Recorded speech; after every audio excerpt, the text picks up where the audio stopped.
I hope તમે બધા મજામાં હશો. આજે આપણે સ્કોલરશિપ વિશે વાત કરીશું. સ્કોલરશિપનું નામ છે પ્રધાનમંત્રી શિષ્યવૃત્તિ યોજના, એટલે કે PMSS સ્કોલરશિપ. હવે આ વિડીયોમાં આપણે આગળ જાણીશું કોણ કોણ આ સ્કોલરશિપ માટે એલિજિબલ છે, કોણ કોણ એપ્લાય કરી શકે છે, ક્રાઇટેરિયા શું છે, અને સ્કોલરશિપની સીટો કઈ કઈ અને બોયઝ અને ગર્લ્સ માટે કેટલી હોય છે. હવે આપણે આગળ વાત કરી લઈએ વિગતો સ્કોલરશિપ વિશે. પ્રધાનમંત્રી શિષ્યવૃત્તિ યોજના શૈક્ષણિક વર્ષ 2006 અને 7થી ભારત સરકારના સંરક્ષણ મંત્રાલયના ભૂતપૂર્વ સૈનિકો કલ્યાણ વિભાગ દ્વારા શરૂ કરવામાં આવી હતી. આ યોજના સશસ્ત્ર દળોના મૃતક ભૂતપૂર્વ સેવા કર્મચારીઓના વિધવાઓ અને વાલીઓને ટેકનિકલ અને અનુસ્નાતક શૈક્ષણિકને પ્રોત્સાહન આપવા માટે અમલમાં મૂકવામાં આવી હતી. આ યોજનાનું ભંડોળ પ્રધાનમંત્રી કાર્યાલય દ્વારા સંચાલિત રાષ્ટ્રીય સંરક્ષણ ભંડોળમાંથી આપવામાં આવે છે. વિવિધ ટેકનિકલ સંસ્થાઓ એટલે કે તબીબી, dental, veterinary, engineering, MBA, MCA અને AICTE અને UGC મંજૂરી ધરાવતી અન્ય સમકક્ષ ટેકનિકલ સંસ્થાઓમાં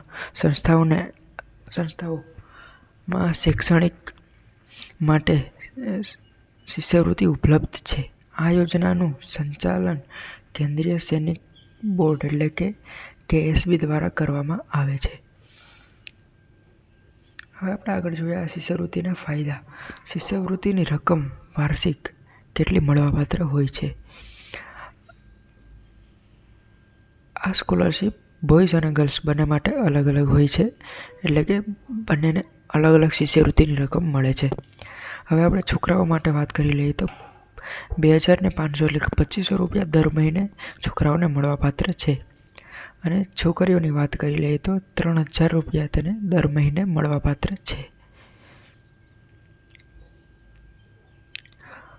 હવે આપણે ખાસ બીજી નોંધ વિશે વાત કરી લઈએ. દરેક શૈક્ષણિક વર્ષમાં કુલ 5500 ભૂતપૂર્વ સૈનિકના વાલીઓ અને વિધવાઓને શિષ્યવૃત્તિ માટે પસંદ કરવામાં આવે છે. શિષ્યવૃત્તિ છોકરીઓ અને છોકરાઓ માટે બંને માટે સમાન વહેંચવામાં આવે છે, એટલે કે બંનેઓને 2750 સીટ આપવામાં આવે છે. બંનેને સમાન સીટ આપવામાં આવે છે. સંબંધિત સરકારી નિયમનકારી સંસ્થાઓ દ્વારા મંજૂર કરાયેલ અભ્યાસક્રમોના સમયગાળા અનુસાર 2 થી 5 વર્ષના સમયગાળા માટે શિષ્યવૃત્તિ ચૂકવવામાં આવે છે. હવે આ શિષ્યવૃત્તિ તમને 2 થી 5 વર્ષના સમયગાળા માટે આપવામાં આવે છે. પસંદ કરાયેલ વિદ્યાર્થીઓને વાર્ષિક ધોરણે શિષ્યવૃત્તિની રકમ ચૂકવવામાં આવે છે. જે વિદ્યાર્થી આ શિષ્યવૃત્તિમાં એલિજિબલ જાય છે, પસંદગી કરવામાં આવે છે, તેને દર વર્ષે સ્કોલરશિપ આપવામાં આવે છે. પસંદગી પામેલા વિદ્યાર્થીઓને બેંક ખાતામાં ECS દ્વારા ચૂકવણી કરવામાં આવે છે. જો તમે આ સ્કોલરશિપ માટે એલિજિબલ થઈ ગયા છો તો તમને સ્કોલરશિપ બેંક ખાતામાં ESC દ્વારા ચૂકવણી કરવામાં આવશે. હવે આપણે વાત કરી લઈએ લાયકાતની. જે વિદ્યાર્થીઓએ પ્રથમ વર્ષમાં એટલે કે ચાલુ નાણાકીય વર્ષમાં પ્રવેશ લીધેલો છે, તેઓ જ આ PMSS સ્કોલરશિપ માટે અરજી કરવા પાત્ર છે. જે વિદ્યાર્થીઓએ લઘુત્તમ શૈક્ષણિક લાયકાત એટલે કે 10 ડિપ્લોમા ગ્રેજ્યુએશનમાં 60% કે 60% વધુ ગુણ મેળવ્યા હોય તો તે સ્કોલરશિપ માટે એલિજિબલ છે. ભૂતપૂર્વ સૈનિકો અને ભૂતપૂર્વ કોસ્ટગાર્ડ કર્મચારીઓના સંશ્રિત વાલીઓ વિધવાઓ હોય તેવા વિદ્યાર્થીઓ આ યોજના હેઠળ અરજી કરવા પાત્ર છે. હવે આમાં MBA અને MCA અભ્યાસક્રમો સિવાયના PMSS માટે માસ્ટર ડિગ્રીના જે અભ્યાસક્રમો છે તે પાત્ર નથી. આમાં માત્ર MBA અને MCA બે જ અભ્યાસક્રમો એપ્લાય કરી શકે છે.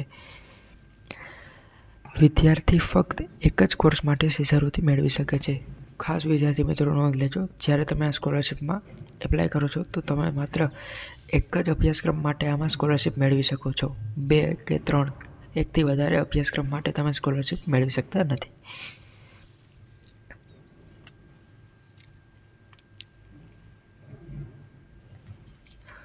હવે આપણે વાત કરીએ પાત્ર અભ્યાસક્રમો. આ તેનું લિસ્ટ છે. PMSS દ્વારા મંજૂર કરાયેલ BE, BTech, BDS, MBBS, BED એટલે કે BEd, BBA, BCA, BPharm,